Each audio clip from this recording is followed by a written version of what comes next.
The sound of instructors' feedback is familiar to personnel past and present who've gone through military training in the UK and overseas. But in the British Army, that's all changing. Alright, so we have this video here that I ran into. I was searching a little bit of the British Army soldiers and stuff like that. I don't know what they're called. But I ran into a British Army instructor. I think they're called instructors. He was reacting to the Marine Corps. And then I ran into this British Army shouting for empathy when training recruits. This video came out 8 months ago, so very recent. And once I started doing some research, I was like, I'm intrigued. I'm officially intrigued. I want to kind of see how they train. A lot of the training techniques can be found online. You can find a lot of this online, the instructors, the intensity, and they might pick up on other branches, other styles of training through the whole world, right? This is in Britain, and then we have the Americans, right? So like this one right here. So he ends up reacting to U.S. Marine Corps Boot Camp Paris Island. So he's going to be reacting to something like this. If you are new here to my channel, my name is Manny. I'm a certified personal trainer, creator, owner of Manny's Fitness Program. We provide indoor boot camp personal training and online coaching for weight loss, muscle building, and overall better health and performance. If you're interested in joining, visit my website, www.mannysfitnessprogram.com. We'll take care of you from there. All right, so I'm going to be reacting to, I want to check out first.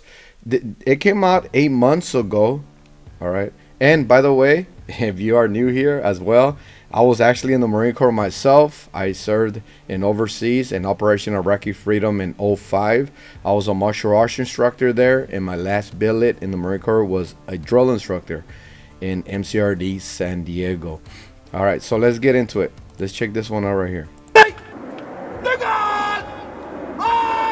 The sound of instructors' feedback is familiar to personnel past and present who've gone. I miss the intensity, the animation from being in the Marine, being a drill instructor. Being in the Marine Corps, you're semi-intense, especially when you pick up rank like non-commissioned officer or staff, NCO staff and all that above sergeant.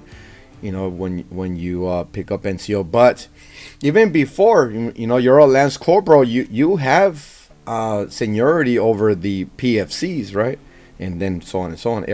We have a rank structure.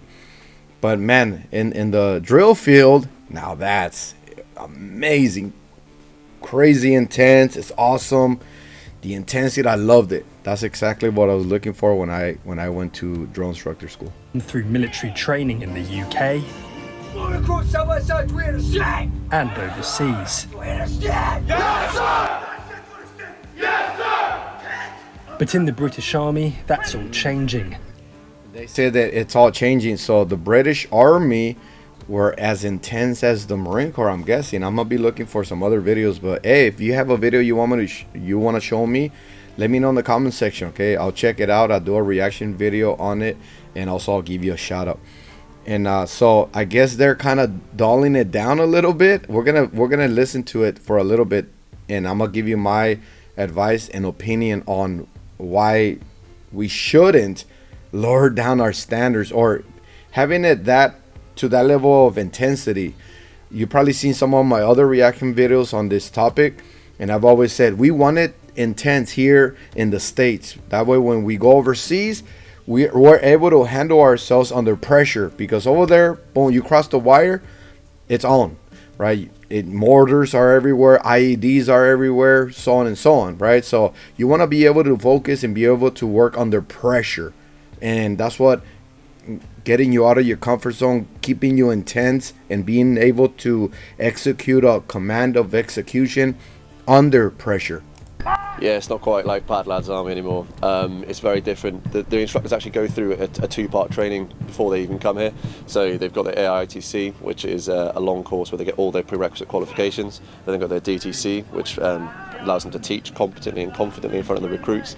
And that's often reflected on the drill square. There's no longer this like you say, shouting and screaming all the time. Although there will definitely be one authoritative voice. Other people can walk around, can tell people quietly to get in step, or just give recruits sort of help. So they're lowering down their standards. I know why too. A lot of branches like this, military branches, are lowering down their standards and or are changing it up because they're lacking in bodies. Nobody wants to join anymore. Over here in the United States is the same way. When it comes down to recruitment, I've spoken to some recruiters here and there, and they're hurting. They're hurting to get people to join, right? It just depends on the economy, the level of worldly events that are happening and this and that. So things change, and now they want to change it. And even the Army, or I think the Army and or the Navy, lower down their standards on physical fitness, stuff like that, just to kind of get more bodies in there. But man, there needs to be another way to encourage your fellow citizens, your citizens, to join the military. There has to be an incentive, right? Help they need in a more comfortable and more better learning environment. So historically, I think recruits may well have been slightly scared of their instructors, but that's not what we're trying to portray at all. It's not easy. So joining the Army is not an easy process, but that experience. But that's not good though. That's not good if you want to remove the whole recruit being scared of your instructor. Here's my experience when I went through Marine Corps boot camp as a recruit. I wasn't scared of my instructor. I just had this high level of respect. Like he meant business. They meant business, right? I wasn't gonna be able to get away with anything, and even if I try and if I get away with it, you're still in that level of, not, like I said, not fear, but hey, this is some real stuff. There's a reason why they're training us this way, right?